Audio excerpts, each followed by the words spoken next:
Welcome everyone. So this is the second class of our new chapter, that is atom.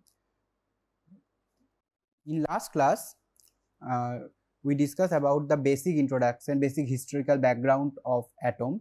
The first we discussed about the Dalton hypothesis, Dalton model of atom, which says that atom is the most if we consider any matter, then if we break down the matter, then the minimal unit is the atom, and atom is the indivisible part of any matter. This was considered by the Dalton, but later we found that basically rather J.J. Thomson found that existence of electron. So electron is a negatively charged particle, and it remains inside the atom, which proves that atom is not indivisible part. We can break it, we can break down atom, and inside atom there may be other particle as well, more elementary particle as well. Atom is not the most elementary particle, we can break down the atom. That was proved from the experiment of the J.J. Thomson. And after that, J.J. Thomson provide a model which is called palm pudding model to describe the structure of atom, which says that there is a positive interface. In positive surface, the negatively charged particle, that is the electrons, are embedded. But that model was not was not able to explain all the experimental results. So that's why that model was not considered as a valid model to describe the atom, the structure of atom. After that, Rutherford did the experiments, and after doing the experiment, Rutherford proposed a model which is like a planetary model of our solar system, similar to the solar system. That's why this model is called the planetary model for atom, or the Rutherford atomic model. So this Rutherford also discovered, we can say, that proton, the positively charged particle, which remains inside the atom, or more specifically in the center of the atom, which is called the nucleus. The bunch of proton is called the nucleus, and around the nucleus in various different orbits the electrons are circulating. So this was the model of Rutherford. We discussed all these things. So let me start with again Rutherford model briefly, then we'll go to the Bohr's atomic model. First, Rutherford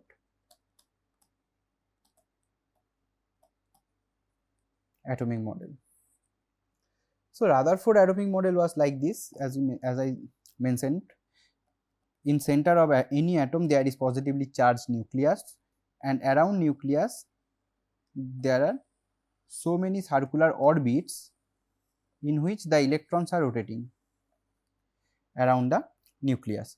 This model is quite similar to the planetary model, as we mentioned, solar system model, you can say, but there are lots of dissimilarities also. That's why we are not directly consider this like similar to the solar system model, but still, due to some kind of similarities, this model is called planetary model of atom. So here the electrons remains, basically these are the electron. So if let's say there are z number of electron in the atom, those electrons are circulating around the nucleus, positively charged species. So we can say that the z number of positively charged particles should also be there. So Rutherford said that inside nucleus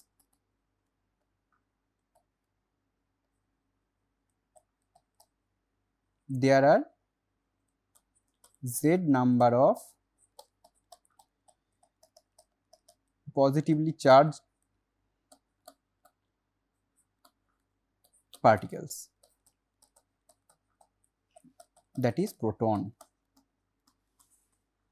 So Rutherford says this nucleus, in this nucleus there are also z number of positively charged particles, that is z number of proton, positively charged particles. So charge of electron and charge of proton is same, we can say, just sign is opposite. Electron is negatively charged and proton is positively charged.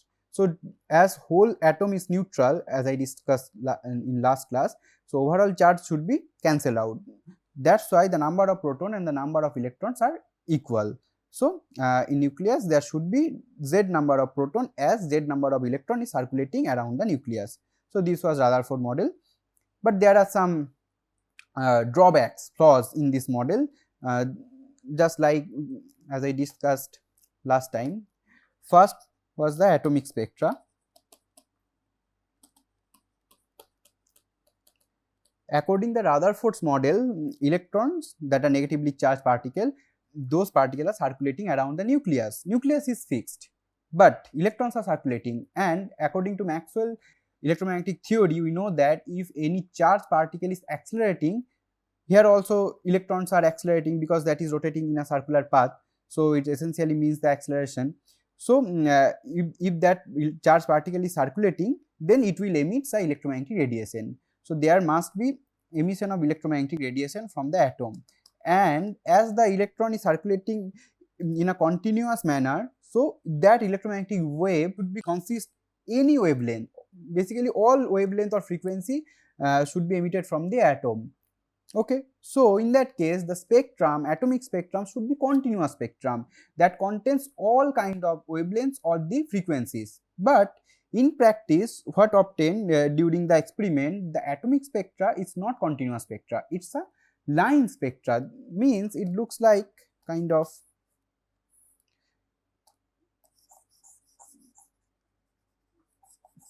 this is the black photographic plate like things where the spectra is collected.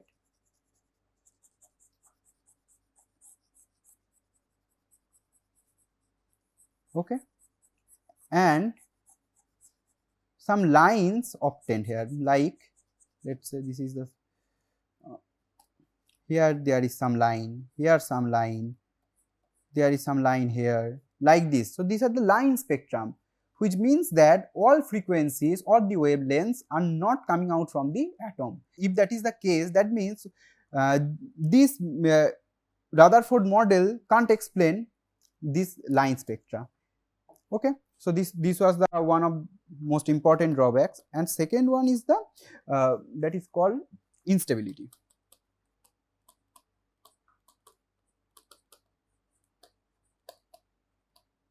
Instability of atom means as electron is circulating around the nucleus, and now as electron is circulating, it must emit some electromagnetic waves that should be continuous, but we are obtaining the discrete nature, but still some energy is some wave electromagnetic radiation are emitting from the atom. So the energy of the electron should gradually decrease, and after some time what should happen, electrons should be collide into the nucleus following a spherical path like this. If this is the nucleus, electron should follow a spherical path and should collide into the nucleus. At the energy is decreasing, energy should decreasing while the rotating the around the nucleus, because according to Maxwell theory, electromagnetic wave should be always should emit from that electron, as it is a charged particle and also rotating around the nucleus. If that occurs, then what happens? The overall stability of atom should not be hold, because if the electron coincide into the nucleus, then the atom should be collapsed. There should not be existence of any atom. If we do the calculation, proper calculation, then it shows that if this is the condition, the stability of atom, the time scale, it should be 10 to the power minus 8 second. That means one atom should stable around 10 to the power minus 8 second. But we can see around us all matters that are built by the atom are much more stable than that. We can say that's more stable element, right? That is not collapsing anyway. So atom is a stable particle. So this Rutherford model can't explain the stability of the atom. Okay, it expects the instability, but Rutherford model did not explain this part. So from here, boards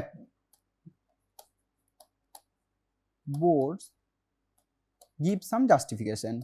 We will discuss in detail those part in Bohr's atomic model.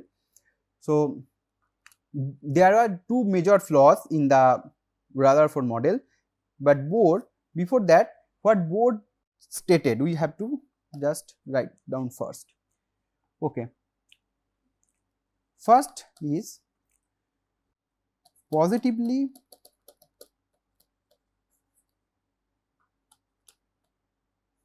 charged nucleus.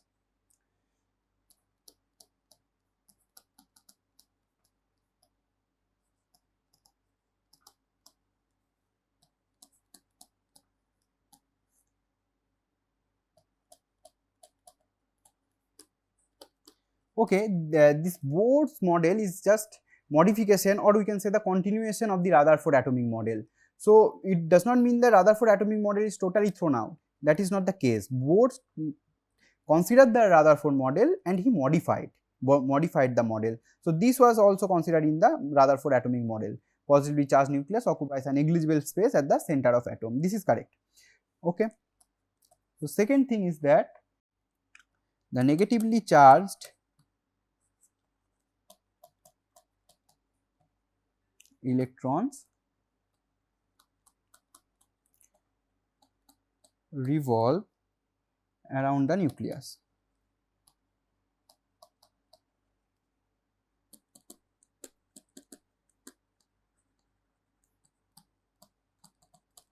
In circular orbits, and also the centripetal force would be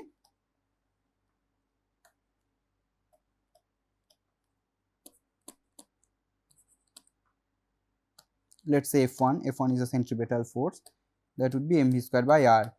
Okay. So we know that for a circular motion there are two forces, right? If let us say there is a circular motion like this, then there are actually two forces. One is in this way, which basically if this is the particle which is circulating around some, let us say this is one rope, we fixed a rock with a rope and we are circulating that rock. So in that case what happens, that one force that is called centrifugal force that acting in this direction, which essentially means that it drives the particle outside, and this force is balanced by one force. This is the centripetal force, this is the attraction, basically attraction with the center. So there are two forces. So here is also electron is revolving around the nucleus, so must be there are some centripetal force. So that centripetal force is mv square by r. Okay, 1 minute, what is centripetal? Okay, this may be, this is the centripetal force, I think. Yes, this is the centripetal force and another one is the centrifugal force.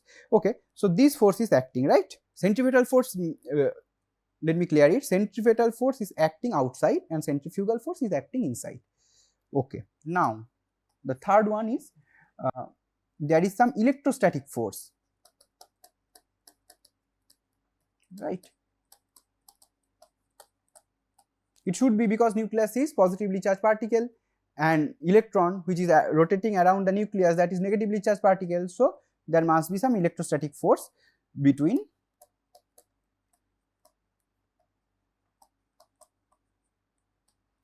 nucleus and electron, right? And if this is the nucleus and around the nucleus electron is rotating, so there is, this is the attractive force. Negatively charged particle will and positively charged particle attracts each other, right? This electrostatic attractive force is basically act as the centrifugal force.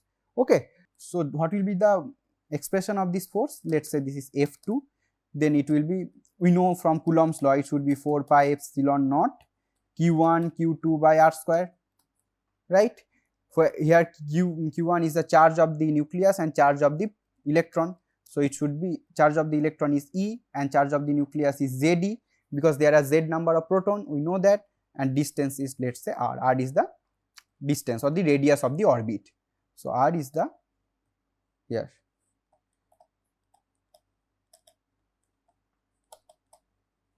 radius of the orbit, right? So it is, we can write it like Z square by r, Z square by r square. So this is the centrifugal force or the electrostatic attraction force. So now as I mentioned before, this force balances each other.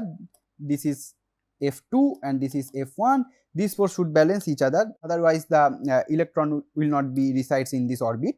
As electron is remains in this orbit, so in that case this force should balance each other. We can write that F1 should equals to F2, which says that let's say mv square by r equals to 1 by 4 pi epsilon naught z square by r square. We will do further calculation from here, but till now this is the fourth. The fourth one is, now this part up to this third point, this is the continuation from Rutherford model. In Rutherford model, this was also considered. There is nothing new in it without some mathematical terms, but these 3 points are already considered in Rutherford model as well. But in Rutherford model, there are 2 flaws. So, to remove that, to deal with that drawbacks, Bohr considered that there are some postulates. What is a postulate? Postulate means we should follow that. There may be justification or there may not be any justification in case of postulate. Postulate means we have to consider that. Otherwise, we can't explain the model. This is a thing that statements are called postulate. In quantum mechanics, in statistical mechanics, there are lots of postulates. But essentially, the postulates are ultimately, postulate gives us the correct result. Okay. So, that is why these are called postulates. So, in Bohr model, there are some postulates. So, we will discuss those. These are the continuation of the Rutherford model. Now, the new things added by Bohr, these are the postulates of the Bohr's model. Okay.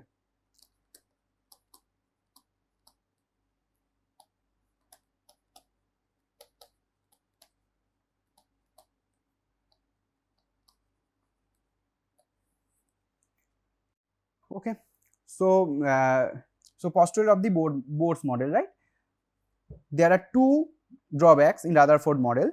First one is the stability of the atom, and second one is our atomic spectra, right? So, these postulates are literally, these postulates of the Bohr model are revolutionary actually. Why we look at it? Because these postulates are not consistent with our known classical mechanics basically. Because till this Bohr's model, we can say that this was in early 20th century, after the Planck's model, after the in the Einstein photoelectric effect. This Bohr's model also the contemporary of that period, we can say that. So, this Bohr's hypothesis or the postulates were not consistent with the classical mechanics. That is why this was called revolutionary. But actually, in quantum mechanics, further we will see that from quantum mechanics we can explain the postulates of the Bohr's model. So, in this part, let me summarize what we discussed. First, we discussed the Rutherford atomic model briefly again, and then we discussed the drawbacks of Rutherford model. And then we started the Bohr's atomic model, and we carry forward the Rutherford model, Rutherford planetary model. This was the continuation from Rutherford model, and now we will start in next part the postulates of the Bohr's model, which is extremely important. So, for that in this part, let me stop here. I will carry forward from here in next part.